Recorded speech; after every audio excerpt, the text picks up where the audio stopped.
Recuerda que puedes escuchar este audio horas antes de su estreno y sin publicidad suscribiéndote en cesarvidal.tv.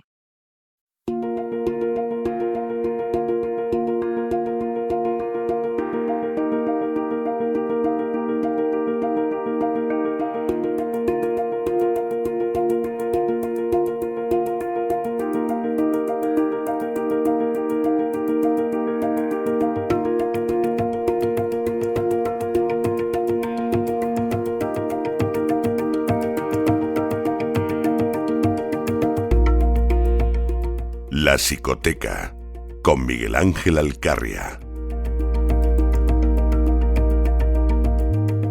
Estamos de regreso para esa segunda parte de ese programa doble y sesión continua que todos los miércoles dedicamos en La Voz a la salud. Ya ha estado con nosotros Elena Kaliníkova hablándonos de la vida sana, de la existencia saludable, del naturismo, y ya saben que después damos un salto cualitativo y nos vamos a la salud de la mente, a la salud de la psique, y ahí quien nos ayuda es don Miguel Ángel Alcarria.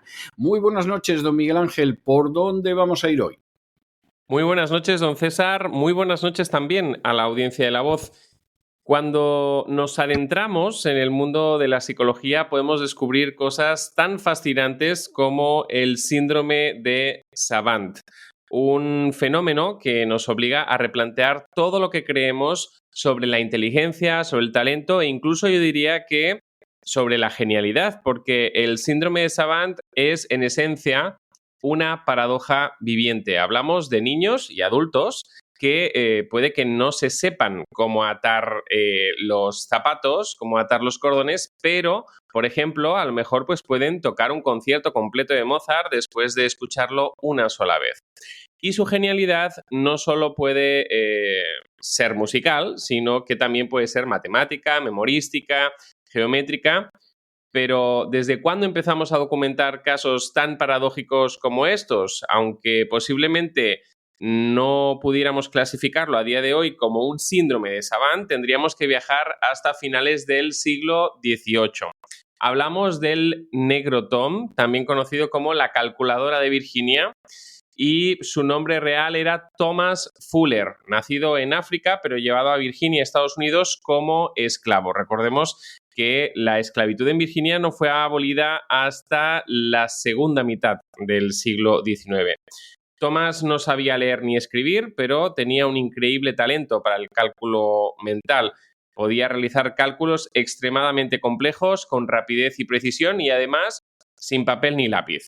Hablamos de un analfabeto que, por poner un ejemplo, pues teniendo ya 70 años de edad, no había perdido nada de su agilidad mental, ni un ápice de su talento. Le preguntaron cuántos segundos había en 70 años, 17 días y 12 horas. Y lo respondió rápidamente, en apenas minuto y medio y sin dudar, todo de cabeza. Y además, no solo hizo el cálculo pensando en los 365 días que tiene el año, sino que tuvo en cuenta los años bisiestos. O sea, todo un genio, sin la menor duda. Y así, sin duda alguna. Sí, porque además le quisieron como que corregir, ¿no? Pero él dijo, no, es que he tenido en cuenta los años bisiestos. O sea que los que tenía allí cometieron un error que él no se permitió cometer, ¿no? Y así es la mente humana, señores, así de fascinante es la psicología. En algunos savant, pues estas habilidades parecen surgir espontáneamente, como podría haber sido el caso de esta calculadora de Virginia, no lo sabemos. No lo sabemos además porque el término savant no fue acuñado hasta finales del siglo XIX. Y en otros, estas habilidades aparecen tras un accidente cerebral, una ceguera adquirida en la infancia o una infección cerebral tras una encefalitis, una meningitis. ¿No parece interesante? Pues indudablemente yo creo que sí, que lo es. A estos no les ha picado una araña radioactiva ni nada parecido. Sin embargo, escuchen bien, hay casos de personas previamente normales, como todos nosotros, simples mortales, que un día sufren una lesión en el hemisferio izquierdo, por ejemplo, se recuperan de una enfermedad cerebral infecciosa y adquieren o liberan, por decirlo de alguna forma, el síndrome de Savant. Esto es lo que algunos expertos denominan como Savant adquirido. Y no estamos hablando de ciencia ficción ni de un superpoder al estilo Marvel. Pues no estaríamos entonces en la psicoteca. Hoy en la psicoteca, por tanto, hablamos de genios invisibles, de genios inesperados. Hablamos del síndrome de Savant. Pero antes de nada, ¿qué es el síndrome de Savant? Bien pronunciado en francés sería algo así como el síndrome de Savant o algo parecido. Pues bien, es también conocido como el síndrome del sabio. Y cuidado porque no necesariamente estamos hablando de autismo, como veremos. Algunos habrán pensado, ya está, este es un tipo de lo que conocíamos hasta ahora como síndrome de Asperger, pero no es así. El que hasta no hace tanto se conocía como síndrome de Asperger era pues una forma de autismo de alto funcionamiento. Mientras que el síndrome del sabio implica un grado superior que no necesariamente se presenta en casos de autismo, también lo hace en casos de daño cerebral, como antes hemos mencionado, o en casos de retraso cognitivo severo. Por eso hablábamos antes de que es toda una paradoja. Con el Asperger puede tener en común el mostrar un interés restringido por algún tema, pero no mucho más. El Savant es más obsesivo con el tema, más sensible sensorialmente, más sistemático y presenta mayores habilidades. Y con esto, pues, no podemos concluir que el Savant sea una exageración del autismo, porque como ya hemos dicho antes, se puede presentar en casos no autistas. Por tanto, es una manifestación específica y es un perfil único. Se trata el síndrome del sabio, por tanto, de una condición muy poco habitual en la que un individuo presenta una habilidad extraordinaria por encima de los niveles de alto funcionamiento. Hablamos, por tanto, de auténticos genios en un área muy específica. Presentan lo que se le denominan islas de genialidad. Puede ser en la música, el cálculo en general, el cálculo específicamente de calendarios. Pueden restar fechas, lo que a veces a nosotros nos cuesta una vida, ¿no? Puede ser en el arte, la memoria, el lenguaje o la percepción espacial. No importa, pero hablamos de un nivel extraordinario. Ahí está el énfasis. Y en estos casos lo que vemos es que la mente se comporta pues de una forma completamente atípica. Lo que parece es que esa mente, que puede mostrar dificultades incluso muy severas en diferentes áreas de la vida, lo que parece es que ha decidido especializarse. Lo que no está empleando en lenguaje, habilidades sociales, motricidad o razonamiento abstracto, lo concentra con una intensidad descomunal en un único aspecto de su psique. Pero ¿ha decidido especializarse en qué? Pues bien, este tipo de habilidades extraordinarias pueden clasificarse en 3 niveles. El primer nivel sería el de destrezas aisladas, así es como le denominan los artículos científicos. Hablamos de áreas de conocimiento muy limitadas, pero extremadamente precisas. Por ejemplo, saberse cualquier código postal del país o saber también de memoria una ingente cantidad de fechas, de eventos históricos o el contenido exacto de centenares o miles de libros. Hay un segundo nivel denominado talentos eruditos y ahí de lo que estamos hablando no son de conocimientos sino de habilidades por encima del promedio en una o varias áreas, aunque el resto del funcionamiento cognitivo social puede estar comprometido.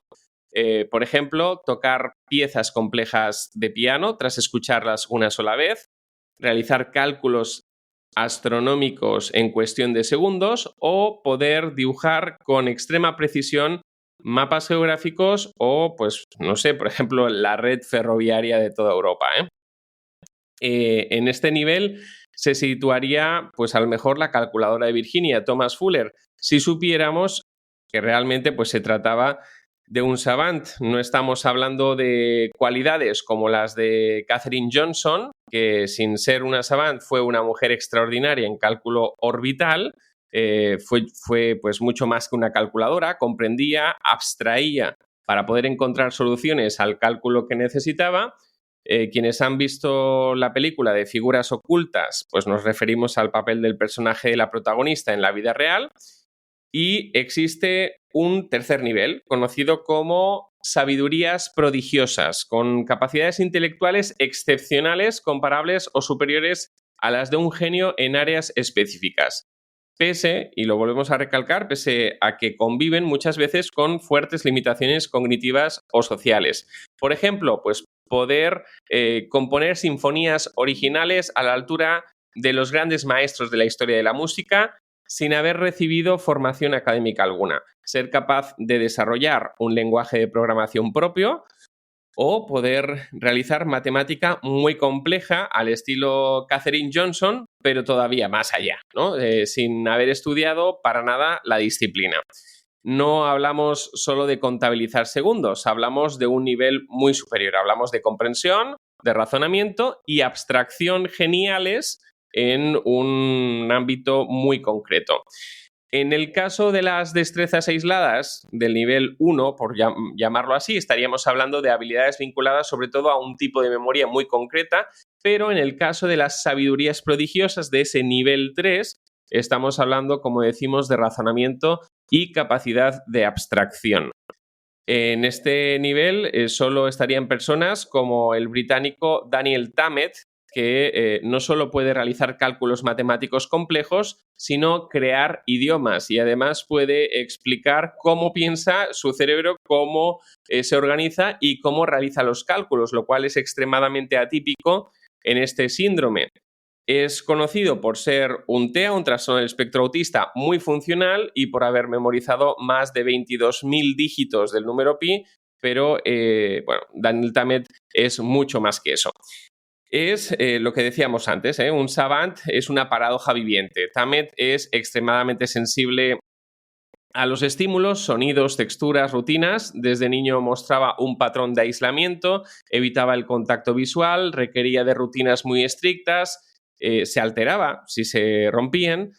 Durante su adolescencia le costaba establecer relaciones cercanas. Él mismo explica que aprendió a relacionarse solo copiando, mimetizando, memorizando guiones sociales, como si se tratara de un idioma más a aprender, pero pues es un genio que además ha aprendido incluso a enfrentarse al público e impartir conferencias y entrevistas, aunque pues todavía prefiere entornos pues más estructurados y predecibles.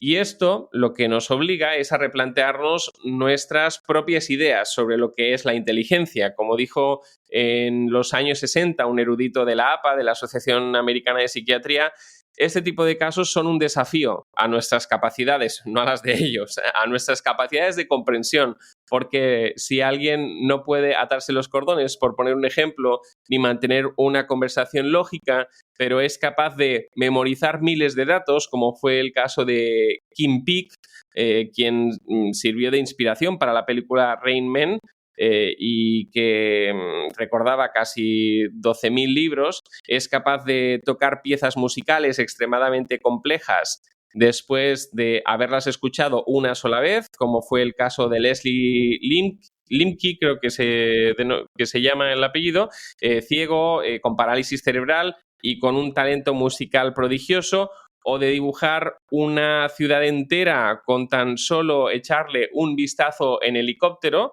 como es el caso de Stephen Wiltshire, un autista que hace unos dibujos que parecen auténticas fotografías. Pues, ¿de qué está hecha entonces la inteligencia? Sobre todo cuando además tenemos casos tan paradójicos. Ahí, en principio, deberíamos poder excluir el factor genético, tan paradójicos como el de Orlando Searle, que era una persona normal hasta que recibió un golpe en la cabeza con una pelota de béisbol. No buscó atención médica, dato interesante, y a partir de ahí desarrolló diferentes habilidades, como por ejemplo recordar detalles meteorológicos o qué sucedió con precisión todos los días de su vida desde aquel día, desde el día del accidente. Por tanto, adquirió una memoria autobiográfica excepcional, o casos como el de Jason Patchett, que tras una lesión cerebral traumática desarrolló habilidades excepcionales en matemáticas y dibujo geométrico, o como Tony Cicoria, un caso todavía mucho más llamativo, cirujano en Estados Unidos que en 1994 es alcanzado por un rayo y desde ese momento pues desarrolló un talento musical prodigioso. Antes del accidente no tenía interés ni habilidades musicales destacadas, pero después comenzó a componer y a tocar el piano con gran habilidad además. Son lo que conocemos como savants adquiridos y se observa en ellos una plasticidad cerebral increíble, poco común. Los que hemos mencionado han sido fruto de lesiones o traumatismos, pero también hay casos reportados tras haber pasado, como mencionábamos antes, por ejemplo, por una meningitis. Y nos tenemos que preguntar entonces, ¿no? ¿De qué está hecha la inteligencia? ¿Cómo tras un golpe o una infección alguien puede terminar siendo más inteligente que antes? Todavía queda mucho por pensar al respecto, mucho que investigar y también mucho que comprender.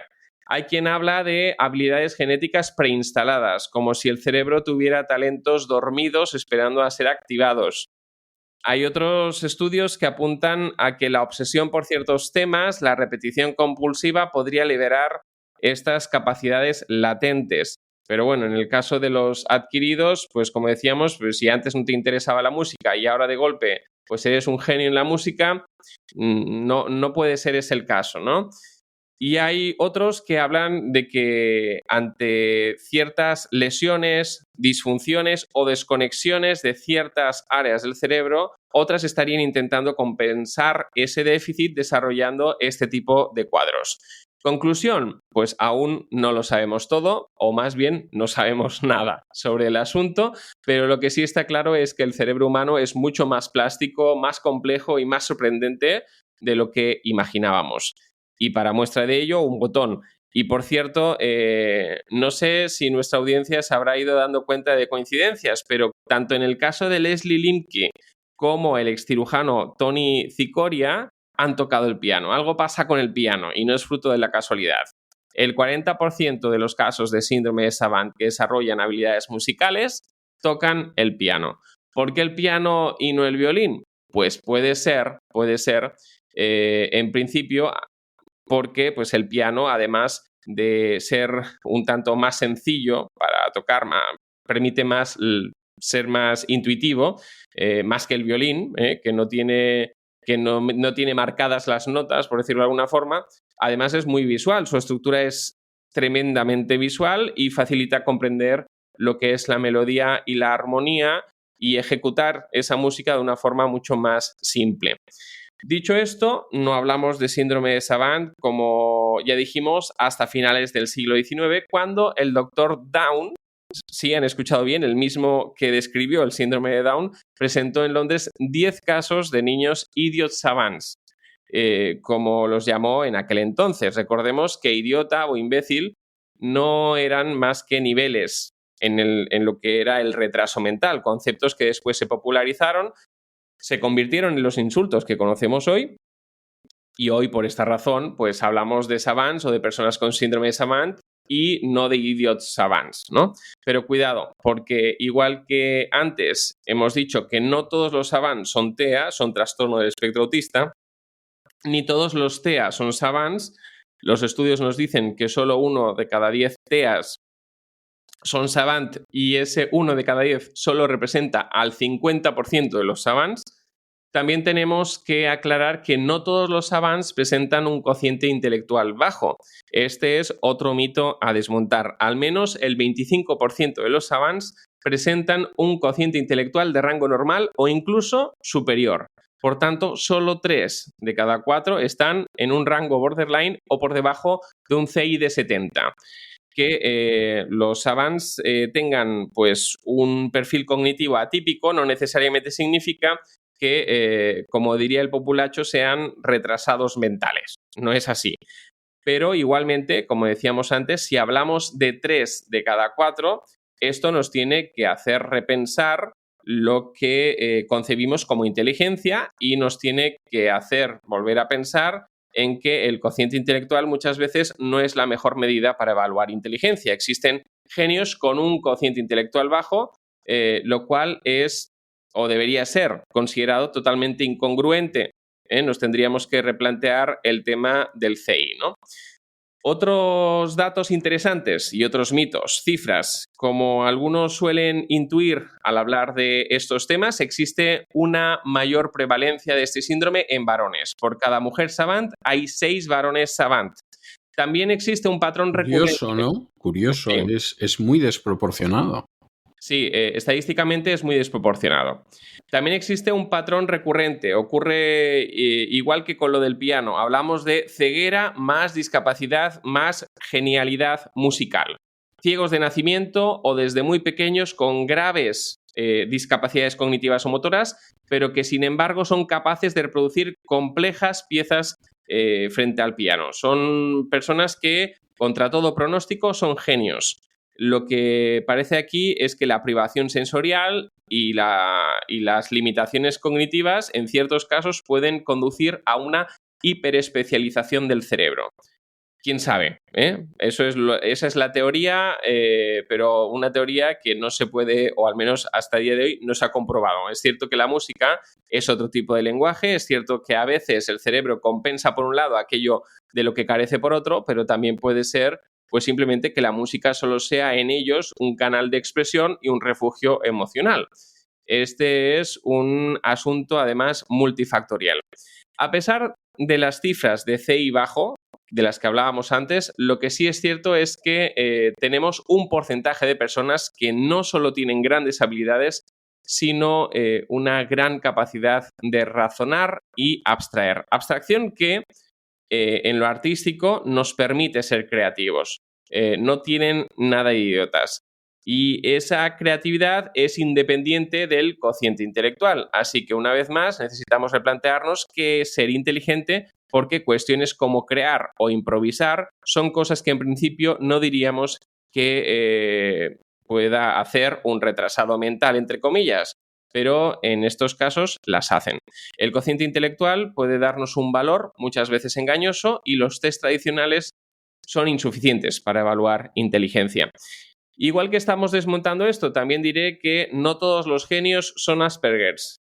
Como ya podrán intuir algunos, una cosa es ser Asperger, como hemos avanzado antes, una cosa es ser genio superdotado y otra cosa es ser un savant. Genios fueron Mozart, por ejemplo, pero no necesariamente parece que fuera ni Asperger ni mucho menos un savant.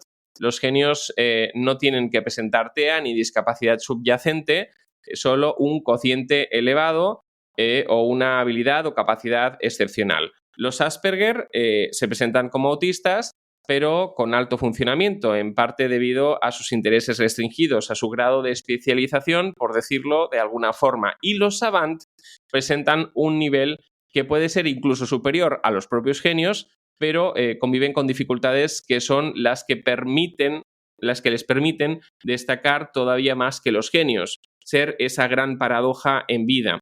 Tenemos mayor sensibilidad que los Asperger, en el caso de los savant, mayor obsesividad con ciertos temas y una marcada tendencia a sistematizar. También aquí, cuidado, porque hemos hablado de que un 50% de los savant son TEA, son trastorno del espectro autista, pero es una cifra también discutida porque lo que sucede es que puede que presenten comportamientos autistiformes, pero no necesariamente ser autistas. Existe mucho diagnóstico erróneo dentro del TEA y yo diría que con el cambio de criterios hoy todavía tenemos más errores en el diagnóstico que antes. Como podemos ver, la psicología, la neurociencia no son ciencias exactas ni exentas de revisión. También cometen sus errores. Y en este caso, aunque no me gusta cómo otros hacen uso de la palabra, existe un cierto abuso intentando con ella justificar ciertos comportamientos, sobre todo asociados al tema del TDAH. Esta realidad, la realidad del síndrome de Savant, nos invita a pensar en la neurodiversidad. Nos obliga a pensar que no existe un único camino a la genialidad y que las personas con cociente intelectual bajo no solo presentan déficits, también fortalezas. A lo mejor debemos aprender a descubrirlas. Y nos obliga a pensar también como psicólogos en qué estamos evaluando con un Waze, un WISC. No podemos reducir nuestra inteligencia a una simple cifra. En estos casos, en los casos de síndrome de Savant, lo que sí observamos es un entorno familiar que no se queda con el diagnóstico de CI bajo o de TEA o de lesión o de incapacidad y que busca estimular al menor o al adulto, en el caso de los Savant adquiridos, de formas no convencionales, no institucionalizadas o no utilizadas hasta el momento, pero no por ello son menos válidas. Ahí está la prueba. En todos estos casos, pues hablamos de casos de éxito, ¿eh? Puede que creer en el potencial de estas personas, incluso cuando no se puede ver a simple vista, pues sea finalmente el origen de toda esta paradoja sin respuesta. ¿Quién sabe? Como sociedad nos tenemos que preguntar si excluimos a estas personas por sus carencias o potenciamos su desarrollo con otra mirada, mirando a esas personas de otra forma. Casos como los presentados el día de hoy no son solo curiosidades o anécdotas clínicas, son un desafío a la comprensión y a la forma de actuar del resto de la población, de todos nosotros, y una llamada de atención no solo a la psicología, sino también a nuestras estructuras educativas y culturales. ¿Cuántas personas válidas no habremos desestimado como sociedad? ¿No las habremos excluido simplemente porque no encajan en los moldes que hemos creado? Todos tenemos una forma peculiar de ser brillantes y los Savant tienen también la suya. Y creo que el tema de hoy también nos puede ayudar a reflexionar sobre nosotros mismos. ¿Qué habilidades o talentos puede que llevemos dentro de nosotros, pero todavía no han salido a la luz, todavía no los hemos descubierto? A lo mejor solo hacen falta las condiciones necesarias para que estos afloren. No sabemos si estos talentos estaban ya presentes y simplemente fueron desbloqueados o si fueron fruto de la compensación o de la obsesión. Pero lo cierto es que hay algo misterioso en todo esto. Y como saben, en la psicoteca también nos gusta abordar lo misterioso. Por esta razón, no sin antes agradecer un año más el apoyo de nuestra audiencia al crowdfunding, no nos olvidamos de emplazar a nuestra audiencia a seguirnos todos los miércoles aquí en La Voz. Todavía hay muchos misterios que resolver, don César. No cabe la menor duda, no tengo en absoluto la menor duda y desde luego el tema es absolutamente apasionante. Yo reconozco que ha habido afirmaciones que ha pronunciado usted en la sección de hoy que realmente me han dejado pasmado, sinceramente. Bueno, yo le voy a dejar un tema que es un tema que se popularizó mucho en la época en que se recuperó, de esas veces que suceden, la figura de Mozart, que es uno de los clásicos casos de niño prodigio, verdaderamente de niño prodigio. Y era un tema que cantaba Falco, que es un cantante alemán y que se llamaba Rock Me Amadeus. Bueno, pues le voy a dejar con el Rock Me Amadeus y nos volvemos a encontrar la semana que viene, Dios mediante. Hasta la semana que viene. Y con estos compases trepidantes del Rock Me Amadeus de Falco, recordando la genialidad del músico de Salzburgo, hemos llegado nosotros al final de nuestra singladura de hoy del programa La Voz. Esperamos que lo hayan pasado bien, que se hayan entretenido, que incluso hayan aprendido una o dos cosillas útiles. Y los emplazamos para mañana, Dios mediante, en el mismo lugar y a la misma hora. Y como siempre, nos despedimos con una despedida sureña. God bless you. Que Dios los bendiga. El programa La Voz es una producción de Artorius Incorporated y al amparo del derecho a la libertad de expresión. No se hace responsable de las opiniones vertidas en el curso del mismo.